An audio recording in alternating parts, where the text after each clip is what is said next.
But yeah, all right. So let's do a clap. I'll Okay. count to three, and on three, Okay. do a clap. Okay. Yeah. So Yeah. 1, 2, 3. No, you said no. I said okay, on do it three. again.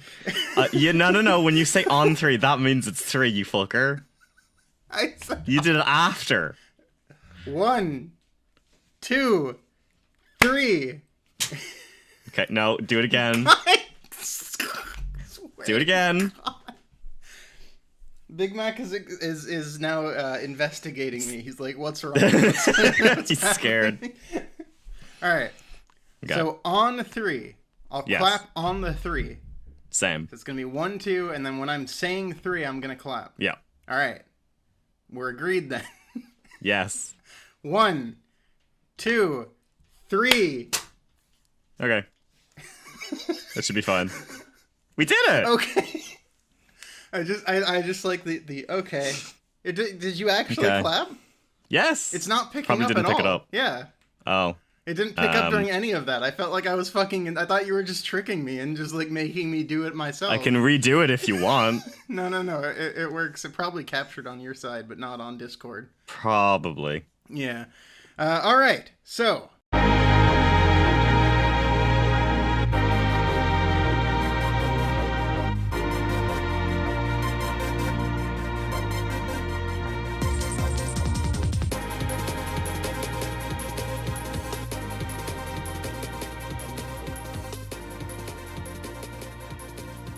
Hello there, my name is Demenza from the hit YouTube channel Demenza's Gate, and welcome to the first episode of what I hope is many of Behind the Wires. Today I'm joined by a longtime friend of mine, possibly the longest time I've ever known somebody on the entire internet, Coffeecakes. Hello. Hello. You're actually right. I think the same. You probably are the longest person I've known online, which says something about both of our mental states. It's true. Yeah, no, we've known each other for 10 years? fucking years. It's been a while. 10, maybe 12, I don't know. It feels like it's been forever. Definitely one of the longest times I've known regularly interacted with somebody online without Yeah. you know, We- just eventually going our own separate We ways. met as all good friends did, Vine Sauce. Yeah, we met in the viewer chat. They had, Boy. like special viewer chat. That just shows you how we basically both fucking, we both have veteran accounts at this point. Can you Yeah, I can Big hear Mac, him. by I the can way, hear him. yelling in the background? Big Mac, do you want to be on the show? Alright, he doesn't seem No. to be interested in the show, only interrupting it, Fair. which is real good. But yeah, no, we've known each other since Vine Sauce Yeah. days. I don't even remember what the hell the chat system was, but It was Chitango. we met at some point. Yeah, and then we met at some point because I think we were both like, hey, that what was it? What's it called? Why am I blanking right now? I mean- Dragon's Dogma. Yeah, is was what it Dragon's Dogma? Yes, Fucking hell. it was. I meant one of us mentioned Sure. Dragon's Dogma, and the other one was like, wow, Dragon's Dogma. What a- That game fucking rules. What a timely And we classic. talked about how cool the intro was. It is a great intro. It's fantastic. Into Free is like my favorite video game intro ever. Holding out for that sequel one of these days. It's still in development. It's coming. Did you ever watch that? Coming down the Did line. you ever watch the anime? I never ever did. I watched- I was told it was like a nothing. Yeah, I anime. watched one episode and I was just like, okay, yeah, this is nothing. So I dropped it immediately. I've been turned off of most like video game tie-in anime since the Final Fantasy 15 one burst. Oh, That Oh, one, that's- that one was a real classic. me and Dem went through a period of watching a lot of schlock anime over the years, and I do think there was something about the launch of Final Fantasy 15. You and me were both very excited for it for some whatever reason. I think it was. 'Cause it was a new Final Yeah, Fantasy yeah, and for we- the first time in like a decade. Yeah, and we had both like followed the development nightmare that was 15, and we were in it.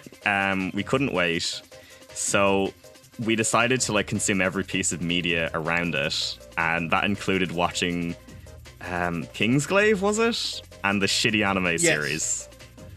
Yes, well, the reason we did it was because they were canon. Oh yeah, and they still They are. were supposed to be in canon. They're still important. Well, not really. Let's face Yeah. it. But Well, they're not at all. The anime in particular is not, because it features a version of Noctis that doesn't actually exist. and I think only one of us played it. Did you play all of 15? I played all of 15. I have yeah. never played it. It's pretty rough at the start. Yeah. And I know most people enjoy that part because it's just the hanging out with boys and doing nothing. But I like when it actually becomes not an open world game. Thing is, I'm sure I will like it because it's got like a lot of trappings of the type of video games I like. It's about a road trip. It's got fancy food. It's got pretty boys. Like, It's true. what is there not to like? They are. Yeah, it's got 4 very gay boys in a car together. It's a real classic. But yeah, I think enough time has passed where we can all kind of collectively say Final Fantasy 15 was okay. Yeah, fuck it. It was okay. Why not? And that's about it. Remember when Florence and the Machine did like the intro song for it? Yeah, she sung like an acoustic What? version of the main theme. What? Yeah. Huh? You're the one who played it. I didn't realize that was. Yeah, that was her. It's Florence Welsh. There you go. Oh, that's I mean, great. that was That's on the level of like the Sonic Forces intro being made by like Hubistan well, or some let's shit. not forget, a few years later, Square Enix were then the people who decided for Kingdom Hearts 3 that they were gonna get motherfucking Skrillex to do the intro for that one. So they have a history. I guess you're right. They have a history. Yeah, it's true. Just some weird pulls, huh? I wonder But what 16 is gonna have. I hope it's just into free. I hope. Honestly, Sure. they just take into free and Yeah, put they it bought in it there. off Capcom. Yeah, it's great. Well, Capcom doesn't own it. They haven't True, used they legally Into Free don't. for like any release. Don't think they can anymore. I think the rights to it have disappeared at this point. Yeah, no, it was only in the original Dragon's Dogma, and then it was gone forever. And it's like the saddest downgrade I've ever experienced. Rest in peace. I got the most recent like PS4 remaster, and I was so sad when I booted it up, and I was like, oh. It's got like a relaxed, like orchestral version of it, doesn't it? It's got like sad somber music that sounds more like an RPG. Which I suppose So, the game is. It works out, but I miss the like anime intro it once had. It was a banger. But I realize, as we kind of start, before we start to go off into more broad things, I want to make sure I at least give you a chance to sort of intro yourself and kind of what you do. Yep. So why don't you start by just sort of telling us and telling my viewers specifically about what it is you do, what it is you make. Okay. I'm sure a majority of your viewers may already know me because we kind of share a lot of overlap. That's true. My name's Coffeecakes. I am the premier Irish anime YouTuber, and I will not be taking questions on that at this time. The only one. I'm the only one. I'm the only person from Ireland who's ever talked about anime. It's kind of crazy. It's wild.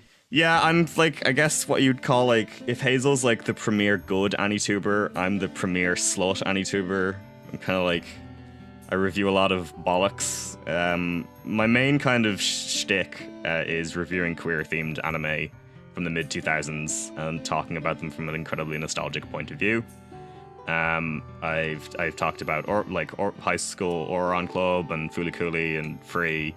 Basically anything that's a little fruity, I've probably covered and probably will in the future.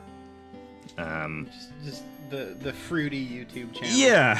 Yeah. I've just kind of, which is hard to fucking navigate the algorithm with that, let me tell you, but sometimes it works. Oh, I bet. So yeah, you can find me on YouTube under Coffeecakes. You can find my Twitter at Coffeecake, but with 3 E's because that was taken. Bastard who took the one with 2 E's. What do you mean? Oh, the whoever took the account with 2 E's. I don't know. Maybe someday I'll get it because I know you can like buy it off of some people. It's true. Yeah, my Twitter's like for shit posts and posting stuff. I have a TikTok. You have a TikTok? Yeah, I do. It's just for shitposts, more or less. I just started posting on it. Basically anywhere you can find me under like Coffeecake. I also do art if you want a commission. So yeah, that's my general vibe. All right. So I guess I'll sort of just open up with my general starters that I have here. But so something I wanted to ask you, because me and you more or less got started with this whole process of making videos around kind of the same time. Yeah. So I guess I'm kind of curious what it is exactly that sparked it for you. Definitely. So once I finished college in 2018, 2019, there was like a big kind of void of creative juice. I didn't know what to really do with my brain for a while. I went to college for English and media. My main kind of advice to anyone on college is don't do it. just don't do it. It's not worth it. It's pretty shite in general. It's not worth it. So I did that, and then obviously because I did an English degree, I couldn't find a job. So, fell into call centers and retail, and I've never really left retail. I'm still there, but the first lockdown happened, obviously, back in 2020, and then I just decided. I think the channel has existed since 2019, but I probably started in the first lockdown making content. And then I suppose recently, like the last year and a half, is kind of where I've started shifting more into anime and kind of what my niche is now, I suppose. My main reason for creating was just like, I always kind of knew I wanted to start YouTube. I just never really had the time or inkling to do it. So, a pandemic kind of helped in a way to give me kind of a drive, or at least a push to do it.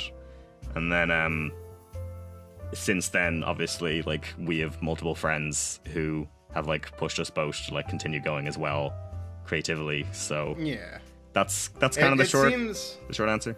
It seems like quite a lot of people had their start during the pandemic.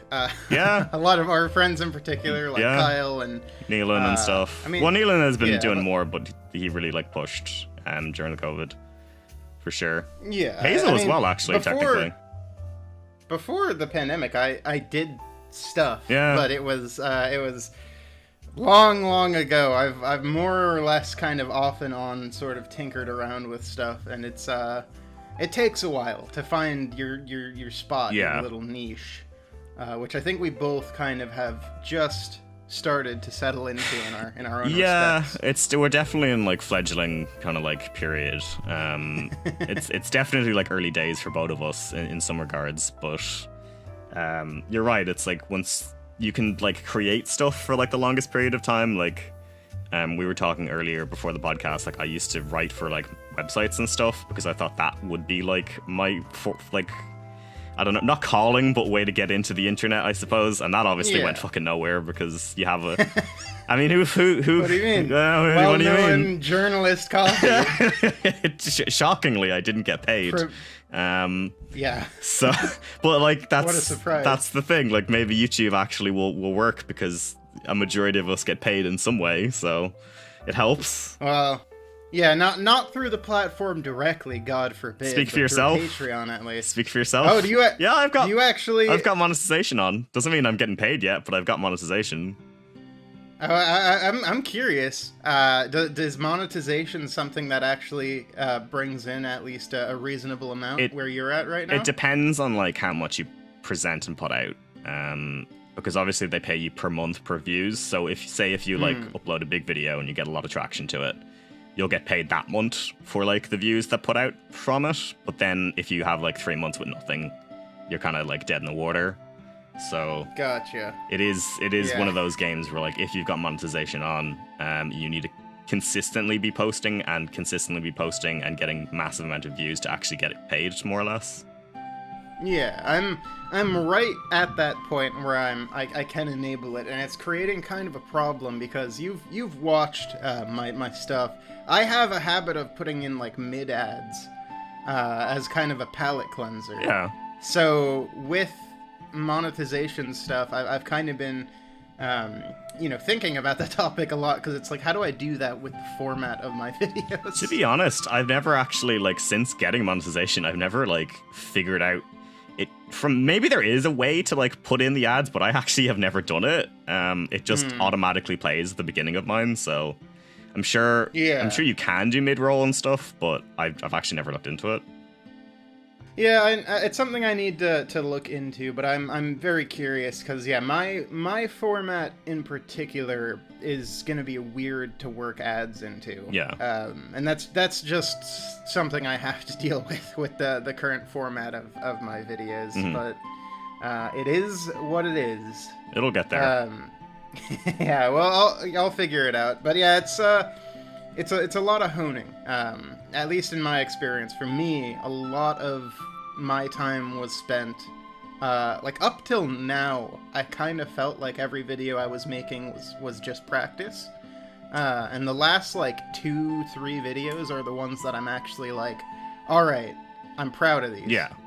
You kind of, I mean, yeah, no matter what, I think it was Thor who said it, when he was like, in order to actually start YouTube, you need to just kind of bite the bullet and know that your first few videos are gonna be bad, and that's fine, because you need to, no one starts swinging like out the gate. They need to like hone the practice, and they need to, like, as you said, the last few videos, the first few videos even for a while, are just practice, like learning new stuff, and then you eventually kind of get to a point where you're like, okay, I know what I'm doing.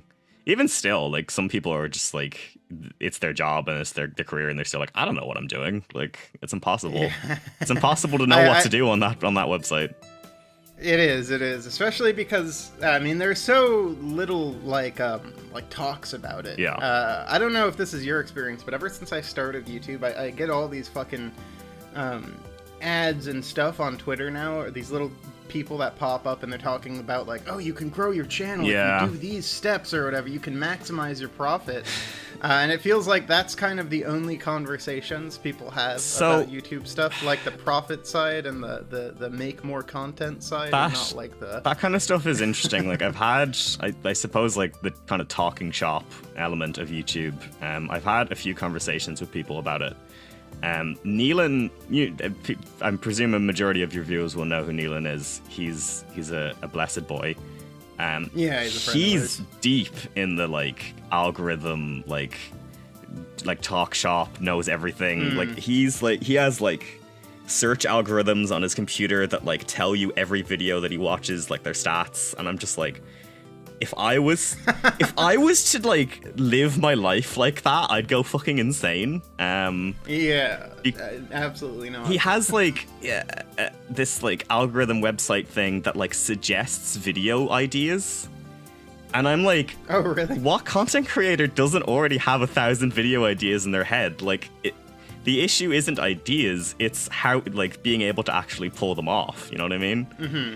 That's what I run into. Same. So maybe, I mean, obviously some creators probably do need like ideas generators or something sometimes, but like for me, it's like I've got this massive PDF of like ideas, and I'm just like, I don't know how I'm supposed to do these. Yeah, I've got like a Google Drive just full of like half-finished video scripts, and what I do is I'll basically just revisit them. Like, I'll think of something on the spot, I'll write it down, leave something half-finished, and then I'll come back later and sort of decide, like, oh, is this idea worth revisiting and honing into something more? Exactly. But that tends to be how I do it. But yeah, I mean, part of why I wanted to do this podcast is because a lot of the conversation around content creation on the internet is, unfortunately, very tied with the profitability of making content on the internet. Yeah. And I'm not very interested in that side. I mean, I'd like to make money online, and I think it's very good that people are able to make money online and make content that is good and worth something, but it's not my focus with my own content, at least. I'm not doing this as a, as a way to make money. Sure. As necessarily like a primary job right now, at least. It's just something I enjoy. I do think there is kind of a stigma about content creators, though, kind of saying, yeah, I want to get paid, because, like, it's hard out here, obviously. There's nothing wrong with that. No, not at all, and there shouldn't be. Like, I've said many times in my videos, like, hey, I I need money to eat food and pay rent, etc., etc. Like YouTube for a lot of people is actually their career. We know multiple of them, and it's like it's not a glamorous lifestyle, even like on that level of if it's your career. It's like you're still barely scraping by a majority of the time. So saying stuff like I need money to be able to make these ideas isn't invalid. But I do agree, talking like shop constantly and like mentioning money wise and like mentioning growth and algorithms, it's just exhausting, and you can't you can't have a sustainable like creative force with that, because you will just you'll just become like, I don't know, a bad makeup artist or something. Like you'll just chase trends that don't work. As someone who is a bad makeup artist, mind you. Well, yeah, it's like, you know, you can chase those trends and you'll probably make money, but you'll also end up doing... It depends on if you're willing to do stuff that you don't personally find engaging, you know? Exactly. But yeah, I don't think I do genuinely think there is a lot of stigma around like shilling out. But I'll be the first to say, if I ever get a Raid Shadow Legends sponsorship, you bet I'm taking that shit. Same. Because I need the money. I don't really, I need it. I don't care. Our friend Kyle recently just took one. I saw that. I actually wondered, like, I should actually talk to him about like how the process of getting paid by Raid is. I know it's like... I'm gonna wait for it to blow over, but I am curious on if he actually gets a paycheck from that or if nothing happens. Who knows? I mean, it's like... I have to assume, right? Obviously, there's... I don't know, you could be like... have like the Thanos gauntlet and collect all of the multiple types of advertisements. Like, I don't know, Casper Mattress, what is it? Blue Apron. Green Chef. NordVPN, just all the classics. Bombas socks. Yeah. Not Bombas. MeUndies. Oh god, that shit really disappeared, didn't it? It's evaporated because it wasn't a real company. Probably, honestly, a majority of this stuff isn't real. But you know, it'll sell. That I have no issue with, like, I don't know, haggling products like that exist, and it's like, yeah, you can go buy them. It doesn't really matter because a product is a product. I mean, I think there's nothing unethical about somebody who makes basically pocket change, throwing in something that actually makes them a profit. Exactly. It allows content to continue to exist. People love to watch stuff on YouTube for free, but unfortunately it takes a lot of time and money to put stuff out there for people to consume. Yeah, exactly. You know? So... there's nothing wrong with that, in my opinion. But I'm curious, and we probably have a lot of the same answers here, but I'm curious as to what were some of your bigger influences, at least sort of starting out and now that you've kind of used to kind of, you know, help guide the channel or base your channel, I guess, a little bit off of. Like, influences in culture or people? I mean, just in terms of, you know, like people and I guess culture as well. Just like general influences that kind of go into making your stuff. I mean, for me, a lot of my influences I wear on my shoulder, the like found footage stuff, the kind of internet ARG vibe that I particularly like and kind of go for. Like that stuff is what my own inspirations are. So I'm always curious to hear what kind of inspired others to take up their particular style. Yeah, I mean, if I was to like describe my style, it's like a 2002 Nokia blinged pink phone, playing a MIDI version of Karma Delessen. That's, I mean, mine is like hyper materialistic, reference heavy nostalgia, which is a weird mix, but it somehow works. I mean, obviously, like, you know... It works. We're dancing around, like, the topic of, like, who are the multiple YouTubers that we like, who we will say the names of. Like, obviously, like, we both have suckled at the teat that is Thor. He is the eternal. He has always been there. He always will be. And, like, I suppose, like, again, because of him, he's, like, we met a majority of the people who we now call friends through his server. And like a lot of references and influences have then become dotted throughout all of our videos because that's, you know, how subcultures work. Yeah, I've definitely noticed there's a little bit of interconnection between all of our works to some degree. There has we'll to all be. Throw like a red orb or a red orb, a fat Yoshi, fat Yoshi or whatever. Yeah, a large Pikachu. Just they'll find their way. Obviously, there was a period of Balan Wonderworld adoration in the community that is like still not gone. We love Balan in this house. I'm currently looking at a Kyle sticker that is above me. It's a good sticker. Is it a Balan one? Yeah, it's the Joe Balan one. Oh, good. You know the one. Wait, he actually made like physical stickers of it? Or do you... Wait, really? Yeah, go buy it on his Redbubble. He gets money for it. Wait. He has a Redbubble? Yeah. Hang on. I need to do this.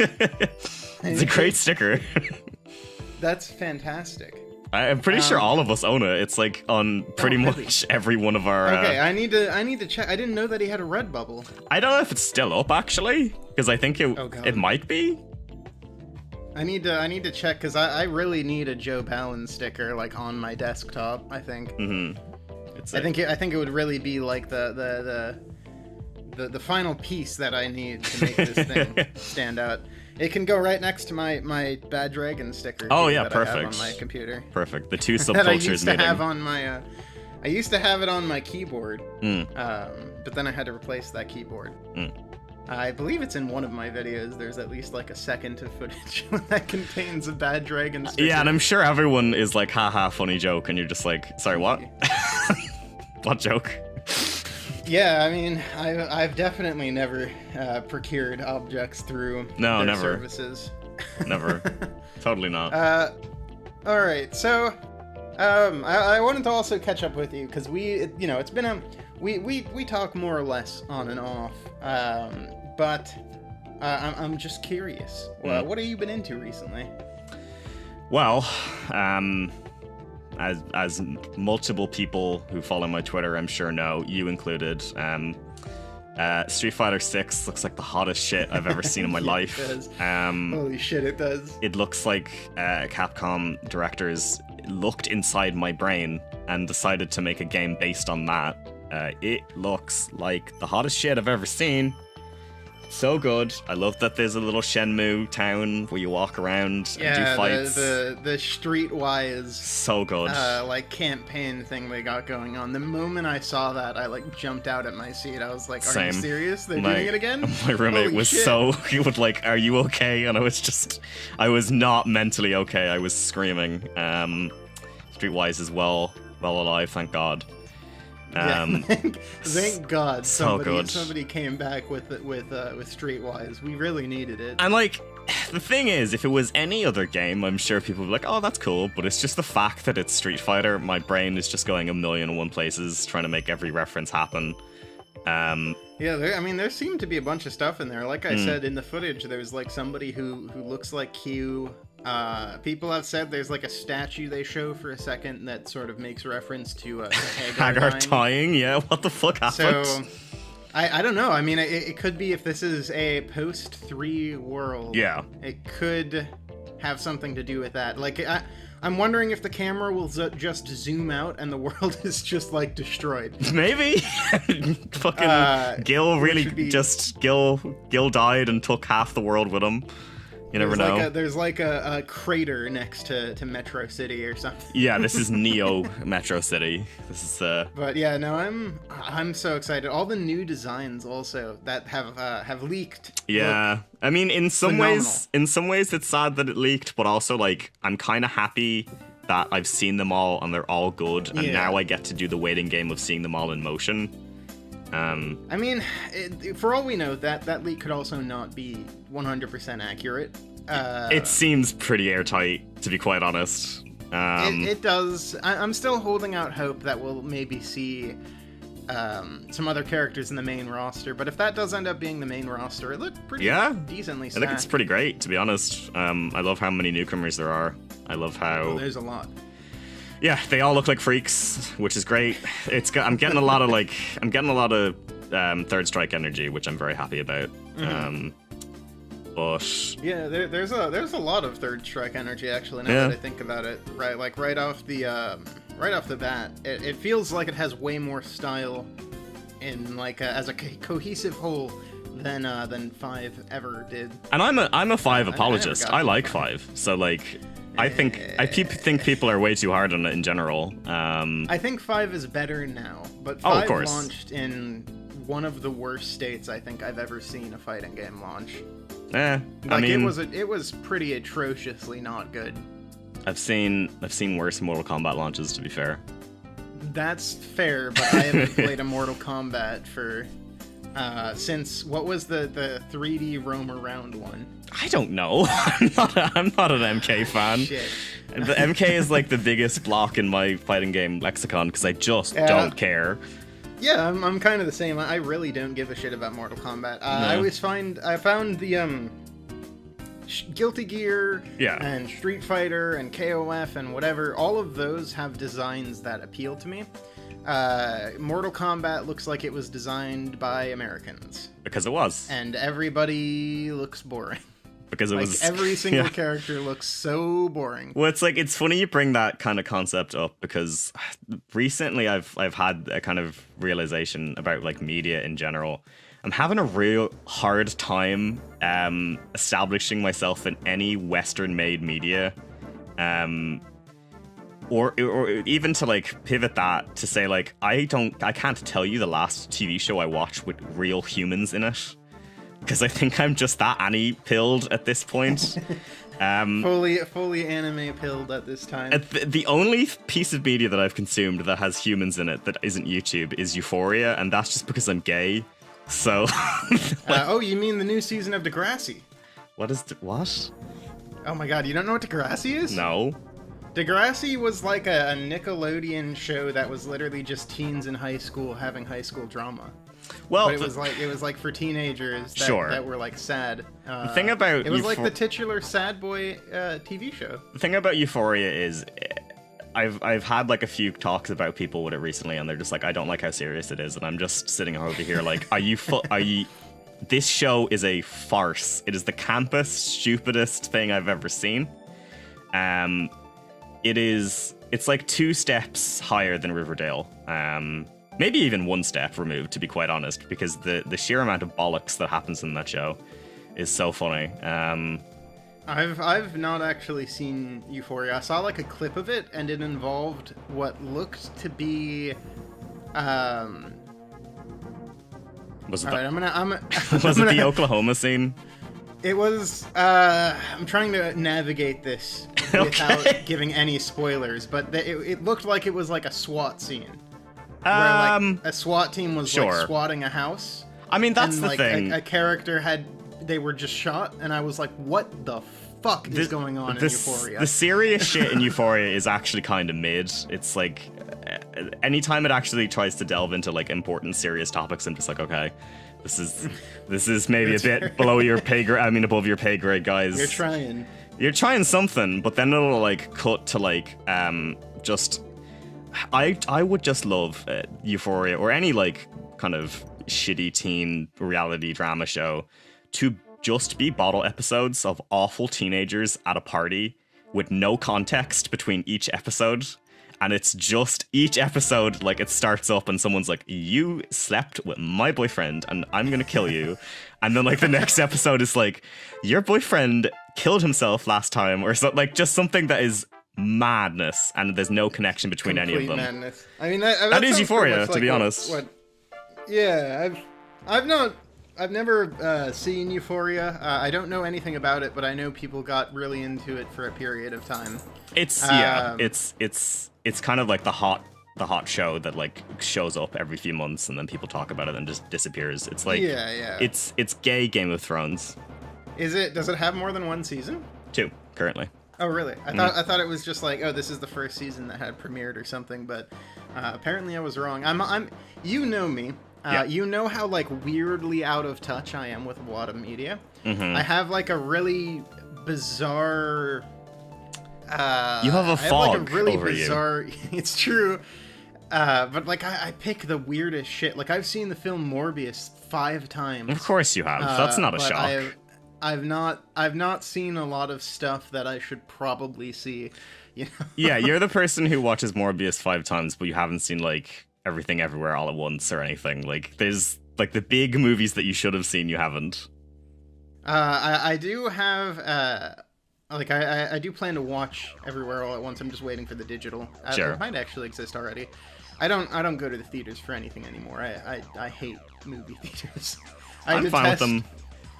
Well, see, for you, it's probably fine. For me, people in America stopped caring about the pandemic like 2 weeks after it happened. Yeah. And there's no longer even mask mandates in California anymore. No, there isn't here either. Yeah, but it's not like the worst it's ever been there. Yeah, exactly. True. It's actually kind of... It's like the worst it's ever been, and we're removing the mask mandate. Great. Love it. So, yeah, now is not the time I want to go into, like, a movie theater, unfortunately. Which has sucked because I've not seen stuff I wanted to see, so I'm always, like, a month behind of, like, you know, like, I haven't even seen Sonic 2. I want to see Sonic 2. It's great. I might actually do it tonight because it does have a digital release. Yeah, I'm excited to see that film because I've seen the end credits scene and hell yeah, nothing makes me more horny appearing on screen. Oh wow, spoilers right out the gate. Jesus, God. It's fine. I'll bleep it. It'll just be bleeped. The Coffeecakes LLC company does not condone what Demenza's Gate just said. We cannot say fine. what happens at the end of Sonic 2. I'm gonna bleep it out. I'm just gonna say they showed somebody. They showed Glutto Shitto from another IP or whatever. I mean, it's the same thing that happens in every movie now. It's always like they literally just show a character and they're like, "Hey, come see the next one." It's to get like you that in. happens. Yeah, But yeah, I saw that clip because it was inescapable online, and I was like, "Yeah." But that's the only thing I know about Sonic 2. I'm very excited to see it because I've recently, the Sonic 06 Thor video, which our good friend made a video on Sonic 06. It's a very good video about the Sonic fandom at large and also Sonic 06 and kind of how you can appreciate it despite it being a complete goddamn mess. But that video sort of relit a dormant part of me that is a Sonic fan. Because I think I've always been a Sonic fan, but I wanted to be cool and be like, Sonic was never cool. But recently I've gone down a hole of like, I started playing Sonic Mania again. I started playing Shadow the Hedgehog again. Yeah. I've just been going whole hog on Sonic. Whole hog. Nice. The whole hedgehog. Yeah, no, it's which is great. I mean, I really feel like the Sonic fandom is at large kind of we've gotten past the I don't know, edgy. It's Aaron bad Hansen, kind of. like, Yeah. Of Sonic the Hedgehog. Yeah, just I mean, it's fine. Like, you know, at this point, we're all past cringe or whatever. It's like just like what you like, blah blah blah. But it's like also even without that kind of subtext, Sonic is also just cool and nice and fun. He is our friend. He is all of our collective friend, and that's all he needs to be. Before we move on to sort of the next questions, in terms of stuff that we've both watched recently, I wanted to wait until the podcast to tell you this, but I watched Eizouken. I finally watched nice. Eizouken. Okay. I sat down, I watched it in full, and that thing's a banger. That thing's a real banger. I don't know why I thought you were gonna say 3.0. I mean, Thrice Upon a Time. I was also very close to watching Once Upon a Time, and not the name of the film. Not the name of the film. Thrice Upon a Time. There you go. I'm sorry that the film is named in a very dumb way, okay? It's Anno, of course it is. 3.1 or 3.0 plus 1.0. 1.0. Thrice Upon a Time. Thrice Upon a Time. Like, I'm sorry that its name is so 358 over 2 days. It really is. Oh my god, it's the Aqua game. A fragmentary passage. Yeah, fragment. It was like 2.8, a fragmentary passage. Mm-hmm. Yeah, no, I haven't watched that yet, which is very funny because I'm always pinned as like the Eva fan. Yeah, even though I've of the two of us, I've made an Eva video and you haven't. I'm always pinned as the Eva. Like it's such a long-running joke where It's like I love Eva so much, but and like you don't talk about it. It's not an Eva thing. You haven't once referenced it on your channel. Whereas like you cut to me, Hazel, or Kyle, and we're just fucking spewing at them out about Ava. You love it. You love it. Yeah, we're fucking such hypocrites. I swear to God. Yeah, I will watch it, and I need to do it soon. Maybe I'll do it tonight. I don't know. I've needed to watch it forever. I've just been waiting for the right headspace. It needs its time. Yeah. It's well, the thing is, it's very hard to be in the right headspace to watch a movie that you know is going to assault you. Well, I mean, I chose like I chose the perfect time. Did I ever tell you how I watched it? Oh, how'd you watch it? I watched 3.0 plus 1.0 Thrice Upon a Time in my old family home, which was completely empty of all furniture. I sat on the floor in this empty house that I was going to move out of the next day. With literally just my laptop and like a few beers, and I just was like, well, I guess this is the perfect time, so I just watched it in this completely empty house. It mentally changed every algorithm in my brain. It just it was that's the thing is it's very hard to watch a movie that you know is gonna make you feel some shit.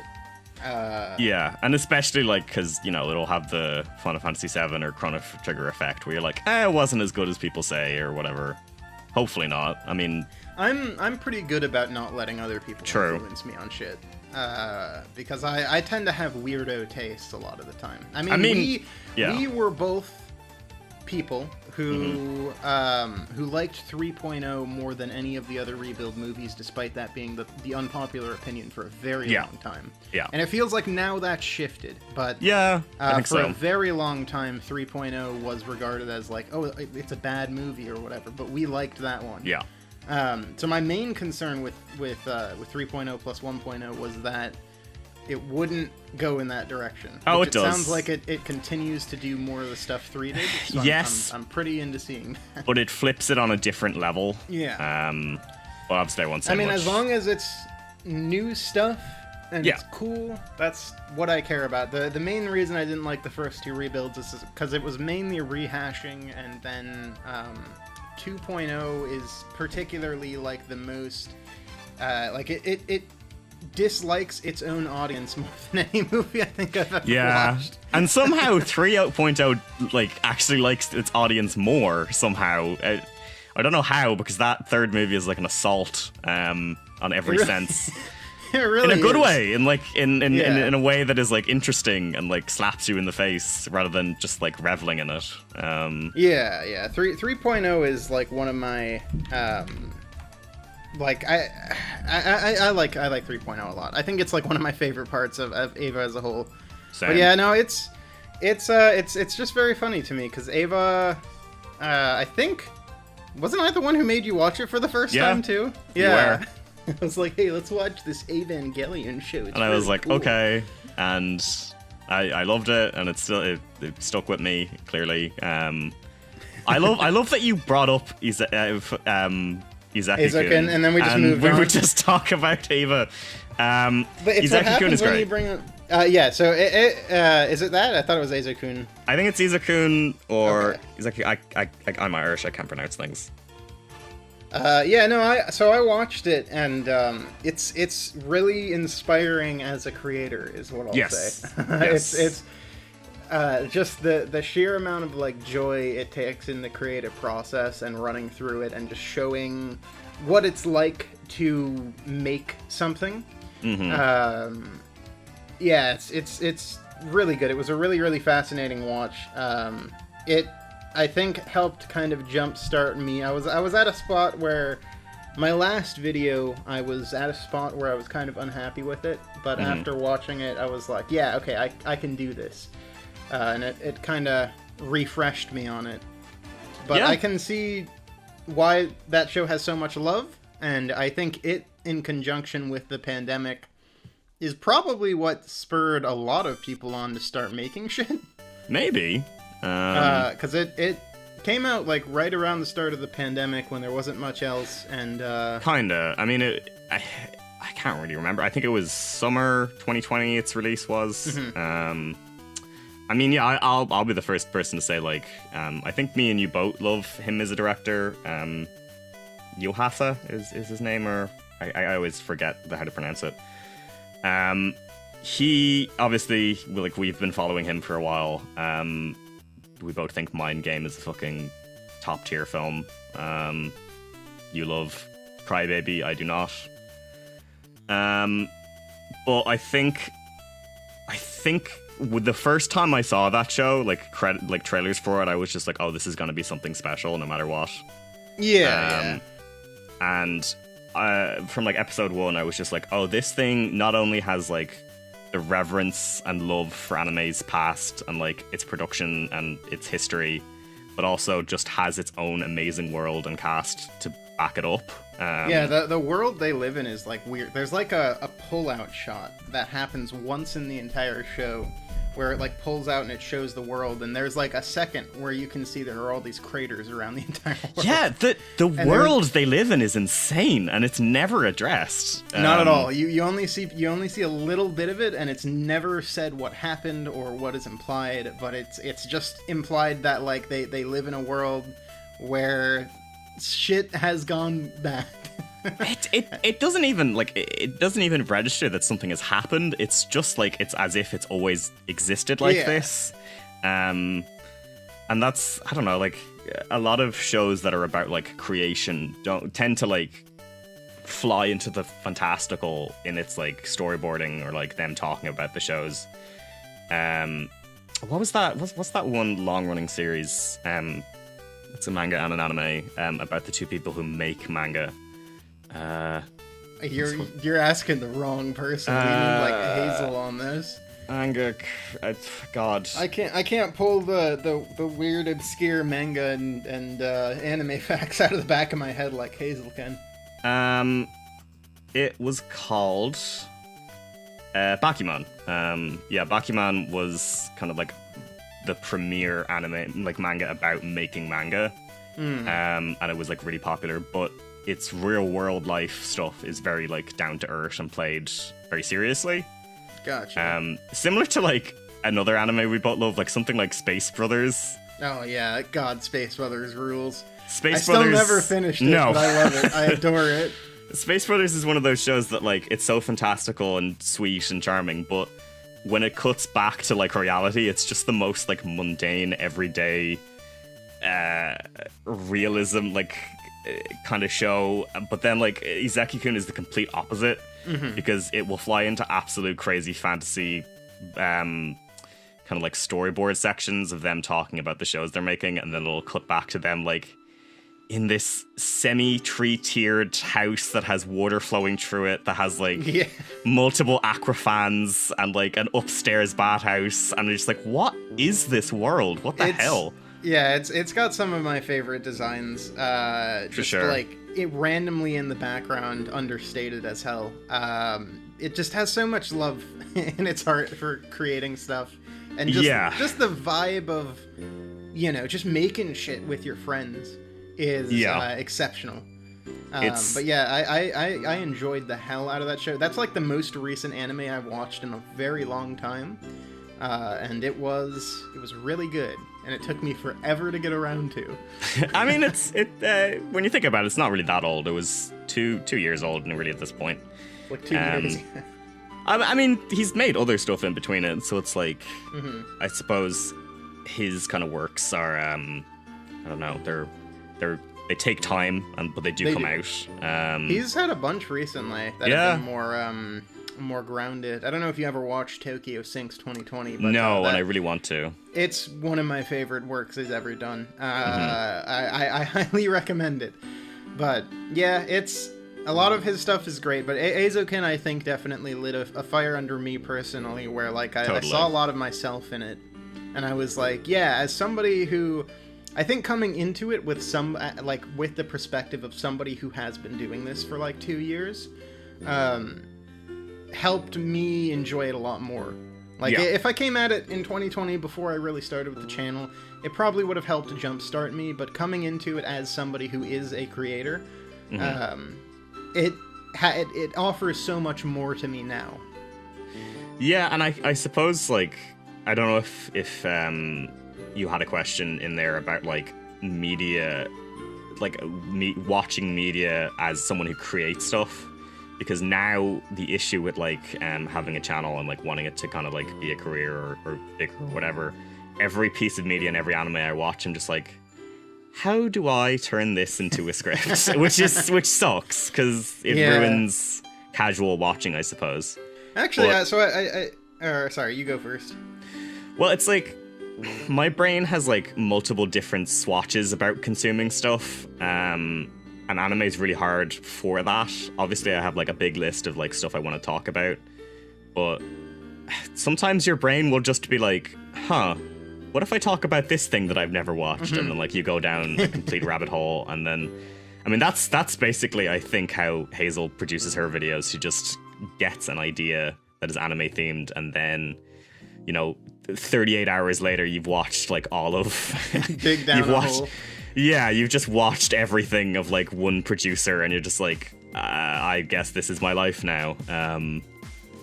Have you ever experienced that by any means? I mean, that tends to be how I kind of sort of how I go through my process as well. Actually, yeah, one of my questions here actually was going to be, how do you go about picking the topics of your work? Which we can kind of roll into this, but yeah, I mean, for me, what it is like I mentioned before, in my Google Drive, I literally will just, like, I'll be playing something or watching something, and I'll have an idea, and then I'll just start to script something out, like, really quick. Yeah. Like, I just try to get the continuous thought out as fast as I can, and then, down the line or whatever, I'll look at my scripts and go, like, which one of these do I want to continue to add on to? Yeah. But yeah, I've definitely started projects. My most famous that I've probably ever done is I was going to do a Fast and Furious retrospective. Yeah. Which I will still do. But the process for that takes so much time, so much investment in buying all the games, all the movies, getting your hands on everything, that during that process, it's very easy to get distracted by, like, oh, some other weird fixation point has come up, or exactly. I've played something else during that time that I want to cover. So it really is random. Like, I'll just kind of, like, continue to write down ideas until something suddenly strikes me as, like, all right, this is gold. I need to continue this idea. Yeah, I've definitely had, like, multiple positions where like, I've started a video and then it just goes on for so long that it almost melds into something else. I think the most famous version of that is my most recent video. Was originally supposed to just be about anime harems and kind of, like, an LGBTQIA kind of bent to it. So I was like, okay, I'm gonna finally watch Ouran, because it's the big anime that everyone has talked about. Blah blah blah, and I was like, the big gay anime. Yeah, even though it's not really that gay at all, but full of transphobia. Yeah, oh boy, yeah, sure does. But basically, I was like, okay, I'll do that, and then, like, I'll have to talk about Love Hina because it's, like, the harem anime, and, like, I'll throw some other stuff in there, and it'll be fine. But then I got COVID, and I obviously was trapped inside my room for 10 days, and I couldn't see the sun, and I started to go insane. Okay. And I remember it very vividly. My brain at, like, 4 a.m. one of the nights was just like, what about that obscure Barra eroge that you used to play as a teenager? And then 3 days later, I'm down this horrific rabbit hole asking multiple people in Discord to, like, help me translate stuff and, like, go through this big, like, process of me trying to, like, get stuff to work because that game was a nightmare. And then I just had to force in this Sparrow game into the script somehow, and it made strong arm it in there. Yeah, and, like, thank God it ended up working, because, like, it worked well. Yeah, thank you. But it was one of those things where I was just like, it was a hyperfixation, and I forced that hyperfixation to be work. Yeah. Which is a really odd process to happen, because like I've worked on scripts where I'm just like, oh my god, let it end. I want this video to be done. But that added like a weird new life to the project in some ways. So like, I think, yeah, you're right. Sometimes you get distracted, and sometimes that will like end up making the video disappear, or it'll turn it into something else, which is usually far more interesting. I've definitely, I mean, the video I'm working on right now, I had it go one way, and then like yesterday I had an epiphany where I'm like, what if I do a whole like section at the start before I go into the main topic? And it ended up working a lot better. So it is, you know, I feel like a lot of the process is kind of, it's unfortunate because people always want to know like you know, how can I, what should I do to pick the topics I pick or whatever? And the answer, unfortunately, is kind of just, I don't know, man. I just kind of wait until something speaks to me. Yeah, like, and if you're really lucky, that thing is in the algorithm currently. Yeah. Almost never like, is for me. No, never is for you. Like, I'm kind of lucky because, like, I don't know, the content I create, it's queer focused, and a lot of that is, like, kind of evergreen, and sometimes one will hit that is like having a resurgence. Or like, I don't know, at the moment I'm possibly gonna do a video on Heartstopper because I've been reading the comic series of it. And that's like the big Netflix show currently, so like, I don't know, you'd get like the Netflix algorithm people from the YouTube, but it's hard because like you have to like balance it between what do you actually want to talk about, what is actually marketable. How do you trick people into watching your video in a way? It happens. You have to do it, and people are always like clickbait, and you're just like, yeah, but like the video itself is still quality, so I don't know what to tell you. I so much of my my current experience is I'll post a video and then I have to go into every single Discord channel I'm in and try to chill it. Yeah. And just hope that some people actually give it a watch. But yeah, it's very hard starting out.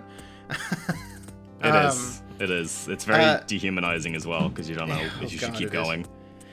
But, so you mentioned that specifically, and I was going to actually bring this up, but you kind of segued into it naturally, but a lot of your more recent work has shifted from, originally a lot of your stuff was a lot more like game-focused. Yeah. Your what was it, your mini ninja video? Oh, I love that video. I still love that video. It's a great video. Thank you. But yeah, you started more sort of, at least at the first, with sort of game-focused content. Yeah. But you've generally gradually shifted over into anime and I guess media in general, but with sort of a queer lens. So I was curious as to what sort of caused that shift, what made you want to kind of start to go in that direction a little bit more. I think, to be quite honest, and it's gonna sound so shallow, but I saw the success that, like, Kyle and Hazel were having, and I was like, I could fucking do that. And my brain wasn't like, okay, just do anime now. It was like, well, listen, if something works and fits into your brain, fair enough, do it. And what happened was, I was in the process of moving out of my old house, and I did not want to be in that house for a long period of my life, so I would just go to the local pool and swim a lot, or like hang out there. And then I had this epiphany of like, well, you've got a lot to say about Free Iwatobi Swim Club. And then it just kind of went from there, and my brain was just like hyperfixated on making this video. So much so that at one point, I remember when I was making that first kind of like anime video, it was my birthday, like it would have been around August, and I basically again, I just didn't want to be in that house, so I just couch surfed around multiple people's houses for like 3 weeks across all of Ireland. Like I was like a nomad, and I remember being in like my best friend's house, and I was just like furiously editing this video, and he was like perfectly happy to have me there, but he like turned around to me at one point and I was like, you know, it's your birthday, right? You should probably like relax. Yeah, and I was like, no, I need this video to be out, and it was just you need to get the gay boy anime video. The video in my mind was such a fucking like brainworm. I needed it to be done. It was I remember like multiple people have like talked about that first video that they make, that it's just like it's in your brain and it needs to get out onto the screen, and that's what I did. And that process of doing that and being that passionate about it and it being received so well, I was just like, okay, let's keep going with this and let's see what happens. And I was just lucky that the next 2 videos that I made about anime were videos that I desperately wanted to make, and I was very passionate about the projects that but they also did well, so it just kept pushing me to like continue doing it. Yeah. And that's not to say that I'll ever not do video games again, but there has been no script idea in my head. Well, I have ideas, and they're most likely going to kind of like mix in between with anime. There's like a lot of ideas I have for like weird, very vibe orientated anime kind of retrospective series, and like I would talk about their games with them. Obviously I don't want to say what they are because they might not happen, you know what I mean? But yeah, games aren't off the table by any means. Ideas. Oh god. Are we gonna address it? The fishing video idea? Okay. So I mean, I'll just flat out say I'm probably never making that video. So if some of you may not know, but there is a ongoing joke between Dem and I and like multiple people about a certain fishing video. Do you want to tell your side of the story? My side of the story is, at some point, I randomly had a thought appear in my head that was. Oh, like, did you?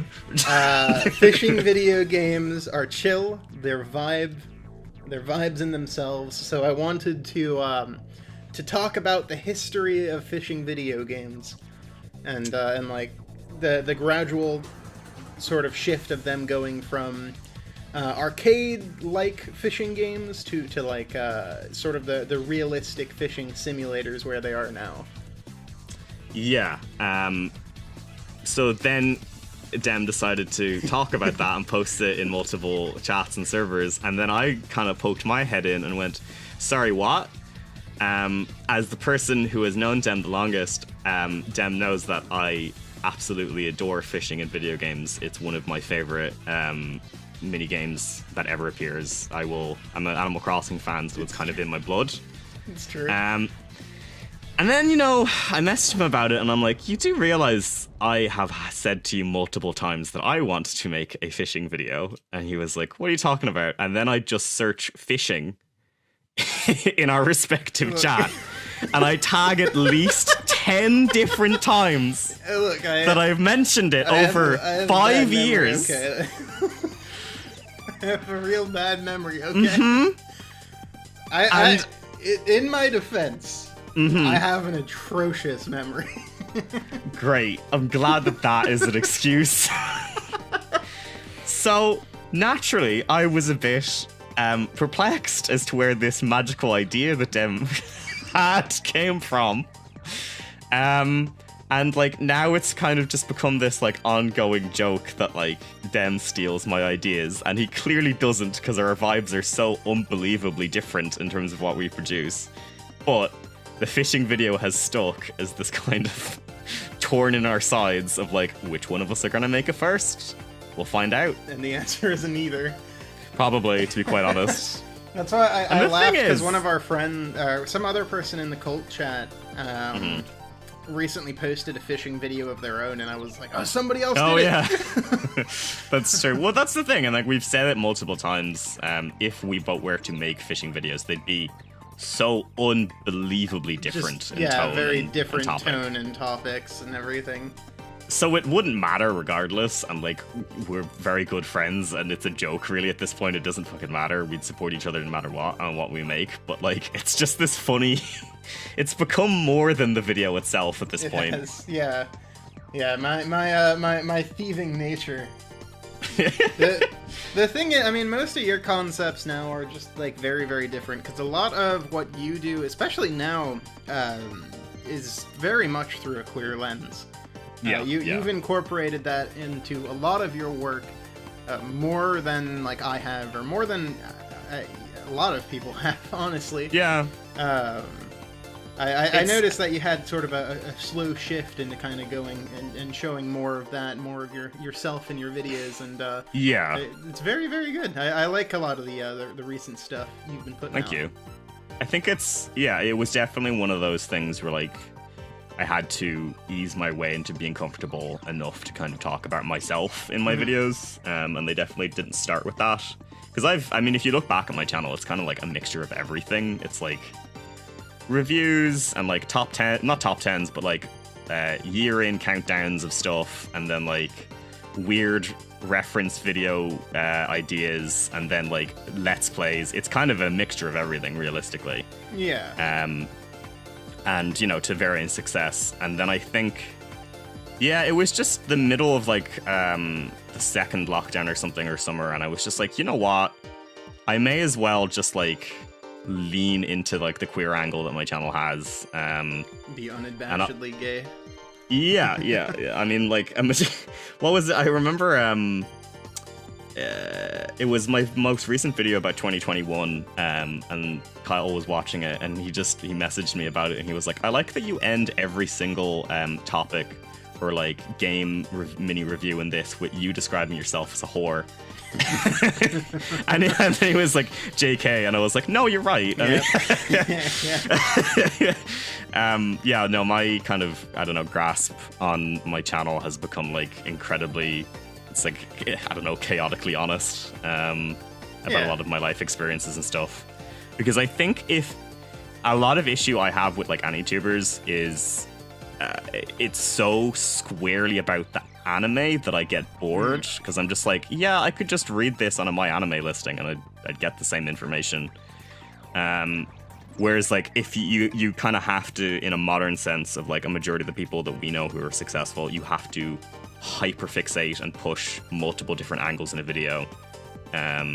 Otherwise it just kind of loses a lot of charm. I mean, I also think people in your sphere right now, like you, Hazel, Kyle, no, to let's an face extent. It's mostly just me and Hazel. And not to say that Kyle doesn't make content, because he does. It's more that like me and Hazel are kind of the only people making queer themed stuff. Yeah. Well, what I was gonna say is specifically coming from anime with a lens of queerness and more of a leftist perspective in general is very refreshing to see, because for a very, very long time, most anime to YouTubers are and have been very, very chuddy, and there's unfortunately been this environment around a lot of anime discussion that is it's just toxic and chuddy, and there's like this weird amount of like very weird goblinized people that talk about anime and are like these big tentpole figures. So I love what you and Hazel in particular are doing, because it breaks up that being the case. It breaks up the fact that the only big anime YouTubers, and aside from like people like Eyepatchwolf, and there are certainly good ones. I'm sorry, that's right. We can't. I'll bleep that out as well. I don't want to. No, obviously, yes. Like, John is a treasure, and his content's amazing. But yeah, I get what you mean. Obviously, like, not to like, I don't know, create shade or drama or anything. Like, all these people have their worth and content and like ability to create good videos. But like, I've heard it from like many of my patrons. They say like it's legitimately quite hard to find a lot of queer-based anime discussion. And a lot of it isn't as in-depth or personal as they'd want it to be. And I'm just like, well, I mean, listen, if there's a niche that's there to be filled, I'll fill it. And if it makes sense for my aesthetic and vibe and kind of channel context, I will. But like, that doesn't, it's like, I don't want to like completely tadpole myself into just queer anime like discussion, but no matter what, it's gonna be gay.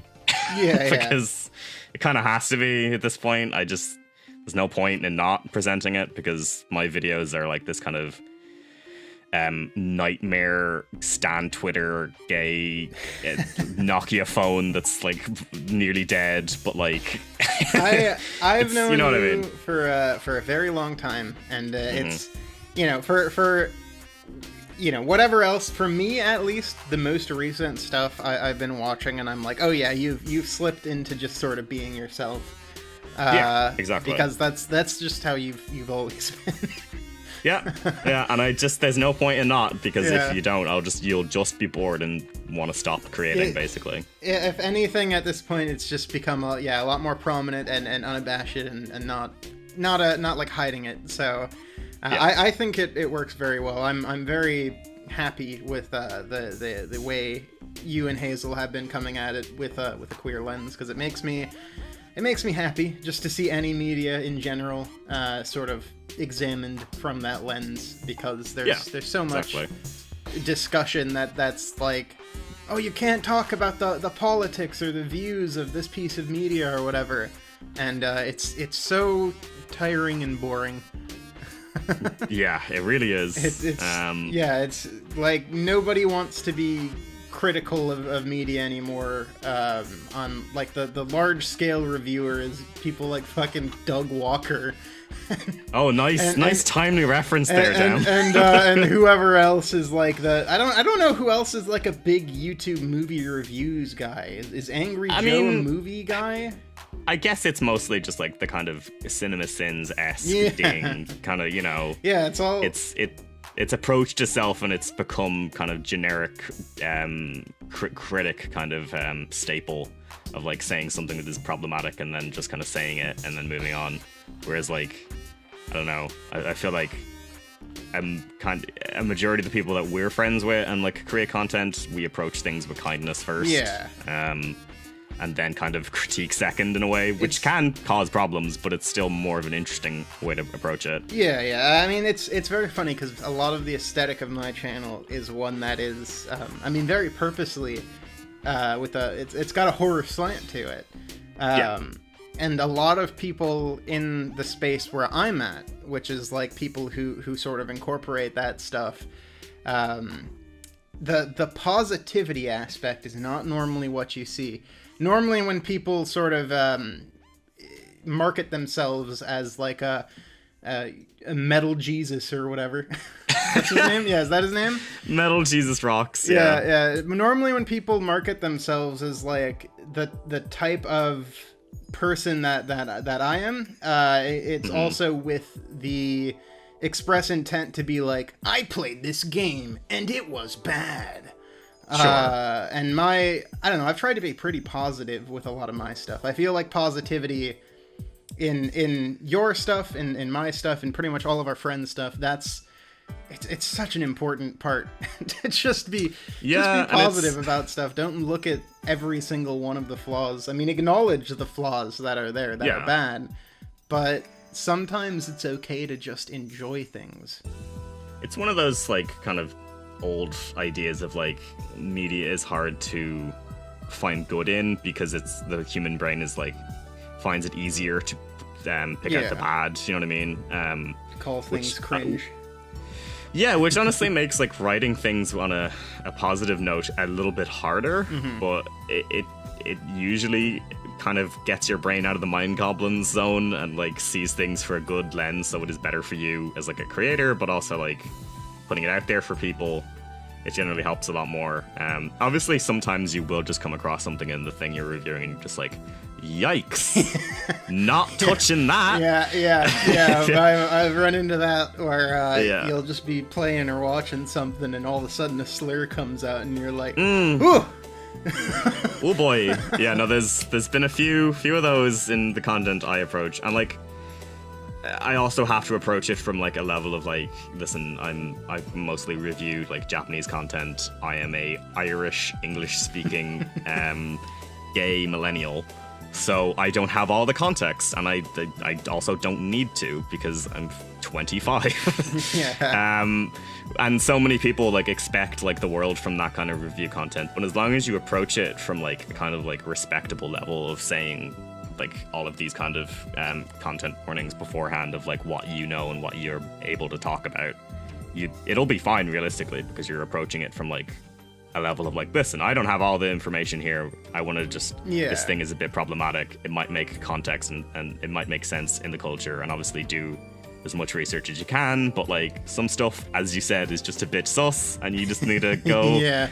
Okay, Yeah, moving on. You and Hazel in particular probably run into hard. that a lot more because Yeah. anime has a very on and off representation for especially anybody that is queer. It's very on and off between stuff that's like really good, like, you know, we'll have a Tokyo Godfathers, which is great for the most part, and then you'll have other shit like Carell and Tuesday. Carol and Tuesday isn't that bad. I thought it had like a really bad, like, weird transphobic shit thing happened. Yeah, but then no it has reason. like a good gay character. It's weird. Didn't you also like tell me? I was interested in Great Pretender a while ago, and you were like, "Oh, season 1 was pretty good," and then you watch season 2, and you're like, "Don't watch it. It becomes dog shit and horrible, and everybody becomes awful." That show fucking sucks. I mean, there are very few anime that I'm just like, yeah, don't watch it. And I'm just like, listen, Great Pretender looks great. It's got a great vibe. And then after a while, you're just like, you know when you stay too long at a party and everyone just starts to become terrible? Oh, so... just like... Yeah, I know the exact feeling because I watch One Piece. I don't know oh, if you come watch on. One Piece is better than that. Have you... So how much have you kept up with One Piece? I know that they're getting to the big treasure. So I'll say this as somebody who, like, you probably, I don't know if you've watched it all that much. I watch One Piece pretty regularly.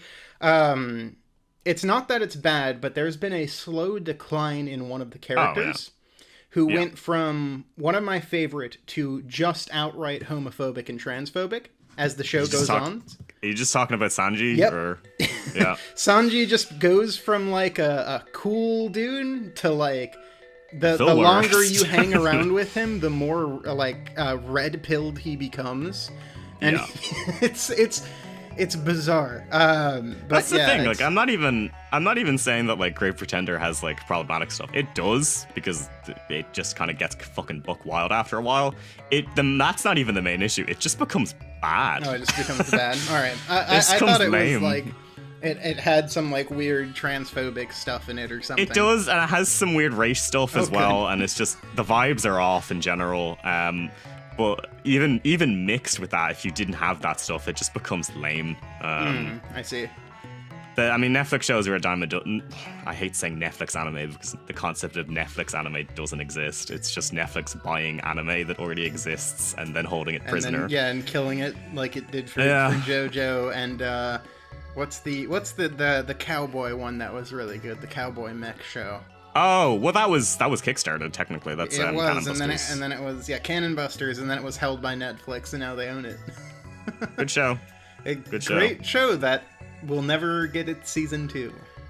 Thank the absolute Lord that Chainsaw Man was not bought. God. Its rights were not bought, and it's gonna be on Crunchyroll, and it's fine. It's good. Because that would have. I can't wait. Oh boy, that could have been bad. You got really upset at me because you like showed a picture of the cast of Chainsaw Man, and then we're like, "Why don't you recognize any of them?" And I'm like, "I've never seen any of these characters without a mask or a chainsaw." Insane to me. Like, it's Chainsaw Man. It's one of the most like influential modern pieces of like Japanese media, and you're just like, no idea. Completely in the dark because I was waiting for the anime.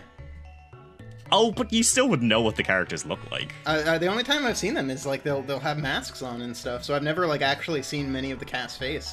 I didn't realize that a lot of the like recent manga memes of like, you know, you'll see characters in like a movie theater watching stuff. I didn't realize those were Chainsaw Man. That's all him. That's all so Ukitoshi. I never realized that it was the same character. So for me, it's like I've never seen I've never seen anything. It's like a black hole for me. That's nuts. I remember, I completely outed Jem and was just like, this motherfucker doesn't know what Chainsaw Man is. Listen, multiple people always just like, you're too hard on Jem, and I'm like, nah, I know him long enough, I'm allowed ragging him. Yeah, I always get shit. I'm allowed, though. It's true, no one else is. You are. But... So I wanted to roll into some of the other topics here, but most importantly, you mentioned it a little bit earlier, but I wanted to ask you what your recording setup is like, because you've told me brief glimpses from time to time, and it's a nightmare. Yeah, it's just trash. Like, it's just like people think like the life of being a YouTuber is glamorous in some way, or like you've got all your stuff figured out. I am running off a laptop that dies every few months. That I've had for 5 years. That has no space on it. So every time I produce any video, I have to move all of it onto an external hard drive that I could barely afford at the time. I have a blue Yeti mic with a bunch of stickers on it, a pop filter, and that's it, folks. Yeah, that's the. Oh, I have a green screen. Oh, you have a green screen too. Mm-hmm. The highest quality production all around here. I mean, in fairness, my computer is a 7-year-old computer on the very verge of dying. That I'm working off of, that has also very little space on it. So I can relate to a degree. But yeah, I remember you like a year ago, or probably less, showing like a picture of the laptop you had, and like the entire bottom was like coming off. It was like separating. Yeah. We ended up nailing that shot. Yeah, my laptop sucks. I hate it. It's got a lot of great stickers on it. Well, I hope you can replace it soon, finally, with like an actual desktop or something. Yeah, that's the big next goal, is a mixture of. I'm moving in August, so that'll be the next goal. But then it's like proper PC that I can actually use, and then maybe a PS5, because I want to play Street Fighter 6. Yeah, I'm probably gonna end up getting one just for that too. Same. But yeah, I guess having a potato laptop does make it a bit hard to actually record footage in the first place for game stuff. As long as you've known me, I've lived a potato life. It's just. It's hard out here when you've got no money. Yeah. Listen, it's hard out here for a gay person with no support system. Oh, I know it. I moved to California alone, all by myself, so I know how that goes. But so we had similar positions. Like, I moved like halfway across my country as well. Yeah. Granted, my country is a island. Much Yours smaller, is. Yeah. Yours is the size of 15 of my island. Yeah, it's true. California itself is probably, no, it is for sure bigger than Ireland, actually. Oh yeah, a whole bunch of them. But I guess so.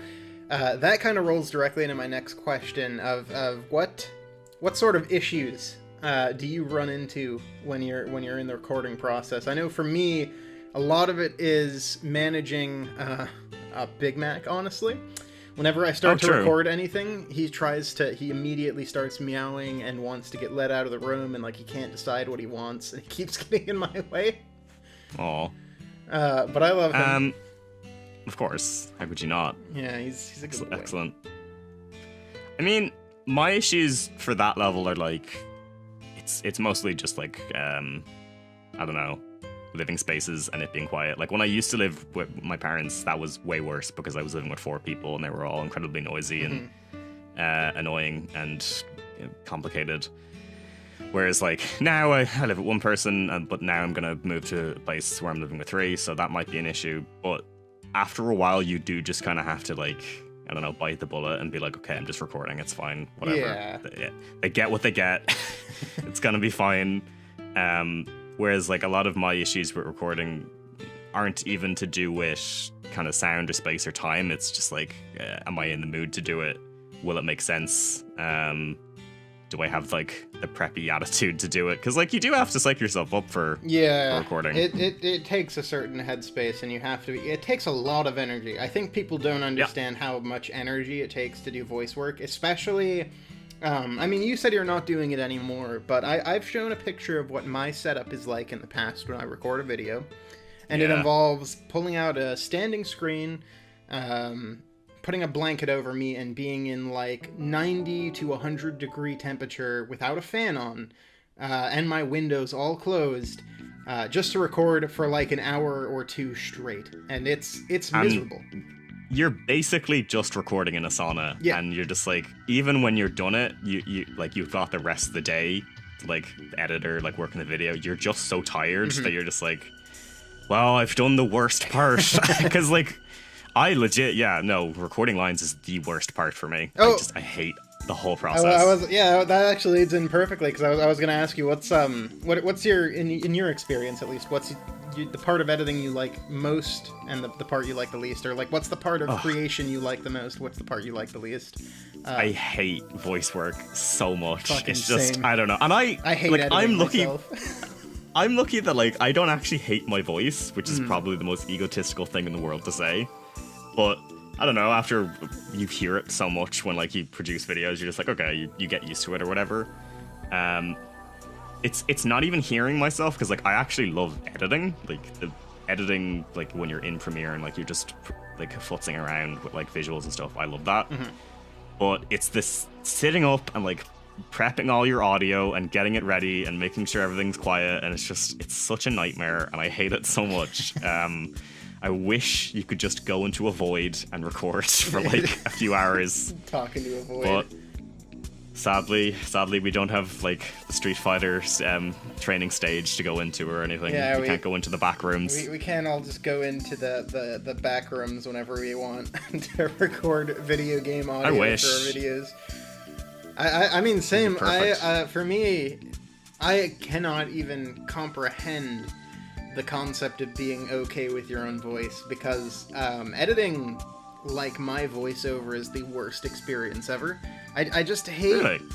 I don't like how many sounds I make, how many like breaths I take. Like, yeah, but damn, that's what being a human is. No, I hate it. I hate being a human. We're gross and horrible and make too many mouth sounds. True. But yeah, no, you're not wrong. I feel that. It's very funny, because I feel like that question, for most people, it's probably gonna come down to audio editing. I feel like audio for a lot of people is always the roughest part.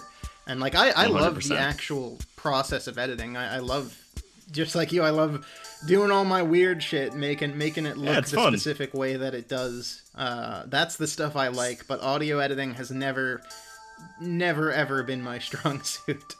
Yeah, it's clinical. It's the thing you need to get done before you can get to the fun stuff. It's like pretty much putting down like the crepe paper and then like, I don't know, doing arts and crafts. It's like you have to do one before the other. Yeah, it's very unfortunate. I wish I could I wish I could make other people do my voiceover for me, but then it wouldn't be the product I want anyway, so I'd be unhappy with it. But yeah, I know I run into stuff all the time where I have you know this because me and you have known each other for a very long time, but I have a habit of like, I have certain, sometimes I'll talk and I'll like skip over words and shit, and that's a bitch to edit around. I've had to go back, especially on that last video. There were quite a few times I had to go back and like add a word or add a section because I had just completely blanked and forgotten it. Because it's something I've always kind of done.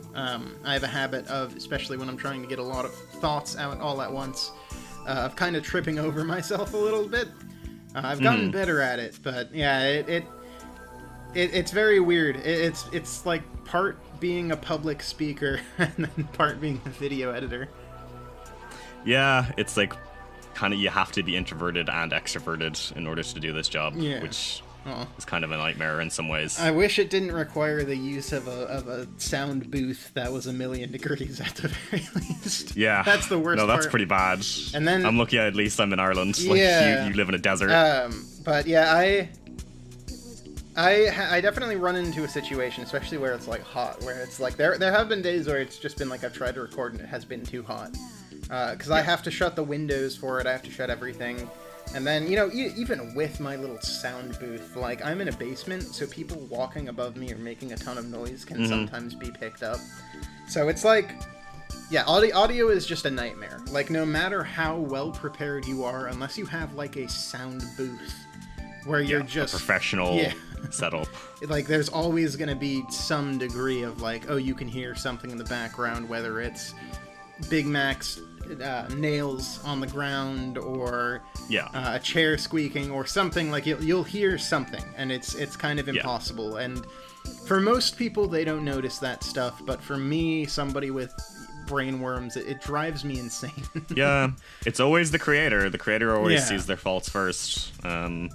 Like is a majority of my video on Fooly Cooly I'm really happy with, but there is one dead pixel at the very end of it, and it just has ruined the video for me, because it's like, I love that ending of that video so much, and the fact that it's a dead pixel, I'm just like, well, yeah. That video may as well be in the trash. So I ran into that a lot with Northern Journey, because there were multiple scenes where it dropped to very low frame rates in the editing process, and I was like, I need this shot, and I hate it, and I don't want to go replay it a third time. I know. So I kind of just had to deal with it, and it sucks, but that's some of the process. Sometimes like you'll put in all the work, you'll do everything the best you can, and some weird shit will pop up that will have some imperfection, and that's the only thing you'll think about.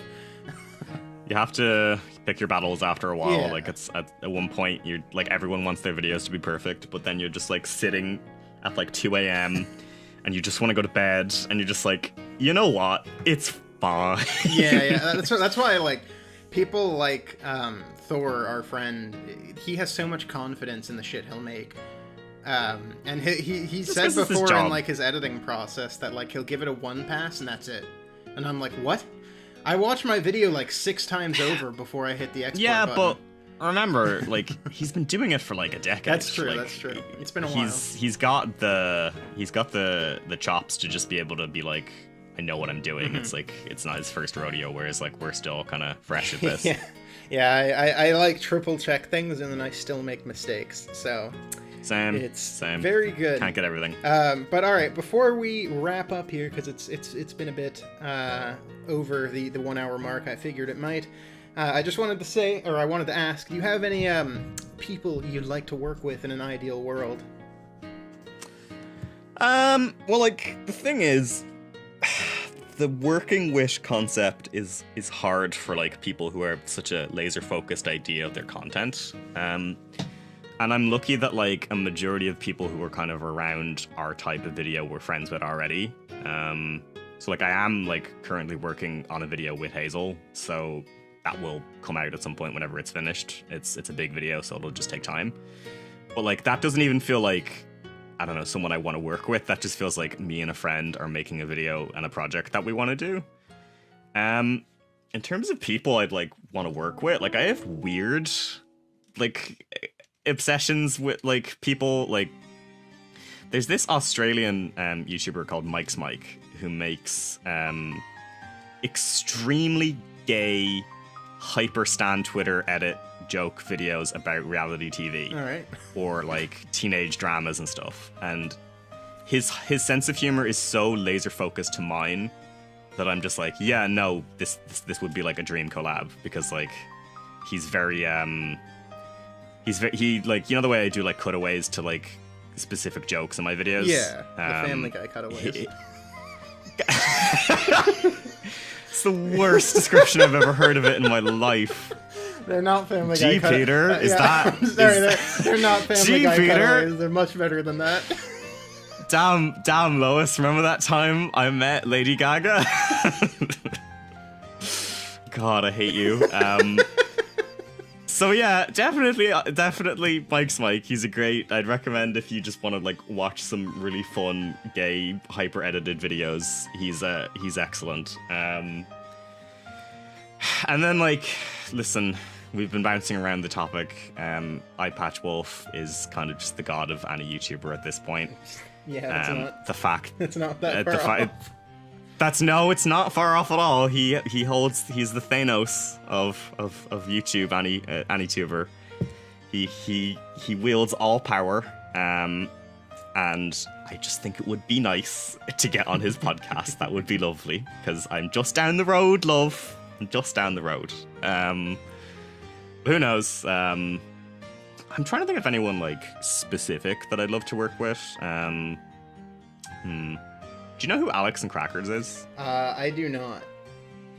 She is oh god, she's been like making videos forever. She started in like the kind of like normal Boots era of video game content, basically. And like she made like Kirby retrospectives and stuff, and then she kind of disappeared for a long time and then came back and just like started making these like incredibly weird liminal reviews about internet subculture and like flash games and like the trans experience of Matrix 4, and I'm just like, this girl is like on another level, and she does not have anywhere near enough views as she should. I'd love to work with her someday. Like, we talk every now and again on Discord because we make kind of similar content, but I'm just like, yeah, no, I don't know what we talk about, but oh, and I'm also working with Neelan. I may as well just say it. We're making a video on the High School Musical franchise. Oh, good. Yeah, it just kind of fit perfectly into both of our wheelhouses, so we'll do that. We've been watching them all recently, so that'll come out. Fair enough. What about you? Is there anyone you want to work with? I mean, you know, again, like you said, a lot of them are already my friends. Me and Kyle have recently been doing a lot of streams together. Kyle Armuda, our friend. We've been doing a lot of streams together, and we kind of work very well as two little gremlins in a pea pod. And I think just doing a full-on video collab at some point would be very, very cool. Yeah, totally. And then, you know, we've done one in the past. I'd like to do one again in future, but our styles are so very different that we need to find a way to make that work, is the thing. I think like the big issue with kind of running into collabs is like making our friend group not turn into a normal Boots vibe of like everyone's on the channels, and Normal we like poke in heels. every now and again, throw a haunted SNES cartridge at each other and be like, oh, look at me. But like, again, it just depends on like if the context makes sense. I kind of know that we're just gonna do something again because it just makes sense. I mean, to be quite honest, we should probably just make the collab the fishing video. It's true. We really should. But yeah, I mean, in terms of like outside that group, I've got Grimbeard is a YouTuber that I very much have enjoyed for a very long time, and I do.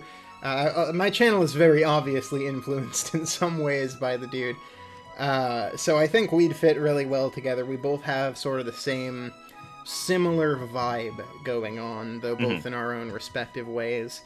But yeah, I mean, for a lot of collab stuff, like I've talked to you about ideas I've had for like a second season of Demenza's Gate and stuff like that, which most of the collab stuff I want to do is a little bit weirder than most people might normally want to do. And it's because the way I view my videos are as a show. Going forward, at least, like I'm trying to come at it with like, this is episode 3 of season 1, and like it's an actual show where each episode is supposed to be its own self-contained show to a degree. That's kind of the vibe I want to go for going forward. But yeah, collab stuff, as much as I'd love to do it, and like there's a lot of people I dig working with. Most of that stuff will honestly probably be stuck on like streams, or maybe I'll do the occasional like big video, like if we ever do a fishing video collab together, that would work. Yeah, why not? I could talk about the history of like actual fishing sims, and you can talk about the hangout chill vibes. But yeah, the long history of gay fishing. Yeah, it's true. You can talk about the gay fish, the water that's turning them gay or whatever. Sure. I don't know. I don't remember what the exact line is. But it's the frogs. The water turns the frogs gay. That's what it was. There we go. But yeah, I've kind of, like, aside from friends, honestly, I really haven't considered it as an option for myself, because I'm like, I could convince maybe you and Kyle and Hazel and maybe Thor to do weird shit if I was like, hey, let's do a collab, but I need you to do it in this very specific way. I don't know. It's harder for me because I'm trying to play a character, you know? It also comes down to, like, sometimes projects, it's not a matter of, like, it not wanting to happen. It's also just, like, time and, like, people's schedules are whack and difficult. So, like, stuff like, as long as both people want it to happen, it'll probably still happen. But, like, you know, I mean, even our own like collab was not a nightmare to create, but like it took a while, like a lot longer than either of us thought it would, because life gets in the way. Yeah, it was very early on as well, so we were both still finding our styles at the time. So I'd like to do more collab stuff. It's just a matter of you need to find somebody you mesh with, and then it takes a lot of work, just on both ends. So there needs to be a lot of communication, which is the big thing. But I want to make sure I roll into the end here before we hit the 2-hour mark. I'm probably going to cut some of this down as well. But before we go, I just want to know, and you've already kind of done so, but are there any upcoming big projects or like big things that you kind of want to maybe give people a tease about or let people know about? So like it was supposed to have actually dropped today, but then I was lazy. So my next video is just going to be like a Q&A. It's going to be like kind of like a chill, just people to ask me questions kind of vibe. It's pretty much done, and like I kind of changed how my Patreon stuff works in the video, so it'll be a little different, but it'll be like not a massive edited video, but you know it'll have vibes. Yeah. So that'll be out next, and then right now I'm kind of in the middle of a lot of different videos. I think if everything goes correct and my research process is fruitful, I'm going to talk about a anime series that I have absolutely no knowledge on, and honestly don't really care about it, because for some fucking reason there is like so much doujinshi hentai of it, and it's all gay, and there's like thousands of this stuff, and I want to know why. Right. What has compelled people? I'm waiting for the shoe to drop where you tell us what. No, the shoe isn't anything. It's like, don't worry. It's like the show itself isn't problematic or anything. It's just like it's like a somewhat successful anime series. It has a following, but like it's not like top tier or everyone doesn't love it or anything. I see. But I just want to know why there is so much smut of these two men. That's fair. Pretty much. And I kind of want to like talk about doujinshi a lot, and like fan works, and like bara as well, because that's kind of become a thing that people really want to hear me talk about. I mean, it's what you're most knowledgeable in. You're that's what you went to college for. Somehow my years of I don't know, being on Newgrounds or baraonline.com has paid off. I mean, you've always been knowledgeable about it. I know. You've always pulled out your bara facts. Whenever I would mention like, hey, I met Gumshoe in Ace Attorney. And I was like, yeah, you've met my long-term husband. Here's a 70-page article about why he's important. Why he's cute. He's very cute. But yeah, no, there's possibly that video. I've got other ones planned. Obviously, there's the one that I'm making with Hazel as well. And I've got a few other stupid ideas for like mixture of collabs or smaller stuff. Weirdly enough, I'm a bit burnt out, so TikTok has oddly been a good format for me. Don't know why. I don't think my TikToks are good, but if you want to go find me, it's at Coffeecakes. You'll find me doing some gay shit. All right. Do you want to just let people know where they can find you at in general again? I know you mentioned it at the top, but... Yeah. You can find me on YouTube at Coffeecakes, basically. It would probably be easier to like look up the anime that helped me come out of the closet, because that's the one that got me algo.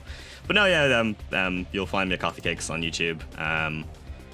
Yeah, you can find me at Coffeecakes on Twitter, just with 3 E's instead of 2.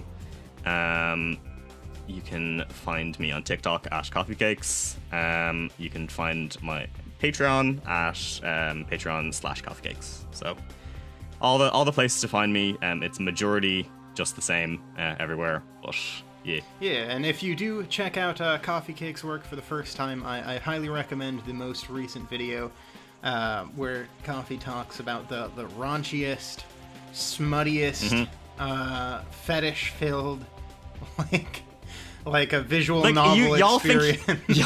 Y'all think he's joking? He's not. No, it's I'm a shocked great I was- video, but yeah, it is. It's Yeah. raunchy towards the end there. I remember at one point Hazel texted me afterwards, and she was like, "So what is actually in that visual novel?" And I was like, "Do you really want to know?" And then I told her, and she was like, "What the hell is wrong with you?" Just all kinds of fun stuff. Yeah. Yeah, but- she loves that. She loves that I have. What did she say once?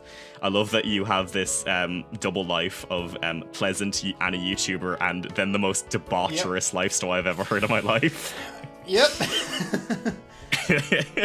But yeah, if there's any video to check out, that one is definitely the one I'd say is a good starting point. Thank you. But I think that's going to be it for us today. So thank you so much for joining me for the first initial episode. I'm hoping once I edit this together, it's not a complete nightmare. And just thank you again for stopping by and chatting for a bit. Yeah, no, it was great. Thank you so much for having me. I'll be back anytime.